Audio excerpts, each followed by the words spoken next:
മനസ്സിനെപ്പോഴും അസമാധാനമാണ്, മനസ്സിനെപ്പോഴും ടെൻഷനാണ്, ചിന്തയാണ്, പ്രയാസമാണ്. ഒരു രക്ഷയുമില്ല.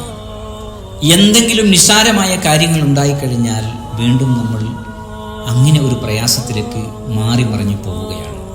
കൊച്ചു കൊച്ചു സുഖങ്ങൾ അനുഭവിക്കുകയും കൊച്ചു കൊച്ചു സന്തോഷങ്ങൾ നാം ആസ്വദിക്കുകയും ഒക്കെ ചെയ്യുന്നുവെങ്കിലും മനസ്സ് വീണ്ടും പ്രയാസത്തിലേക്ക് പോകുന്നു.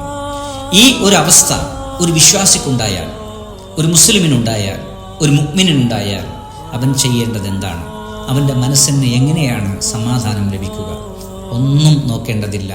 നിന്നെ സൃഷ്ടിച്ച് നിന്നെ ഈ പരിപത്തിലേക്ക് വളർത്തിക്കൊണ്ടുവന്ന, നിനക്ക് വേണ്ടതെല്ലാം തന്ന അള്ളാഹുവിനോടുള്ള നിന്റെ സ്മരണ നീ നിന്റെ മനസ്സിൽ നിറയ്ക്കുന്നുവോ, നിന്റെ മാനസികമായ പ്രയാസങ്ങൾ മുഴുവനും നിന്നിൽ നിന്ന് മാറിക്കിട്ടും. അതുകൊണ്ട് അള്ളാഹുവിൻ്റെ ദിക്റിലായി നീ സുഖം കണ്ടെത്തുകയും അവനോട് നിന്റെ ആവശ്യങ്ങൾ പറയുകയും ചെയ്യൂ.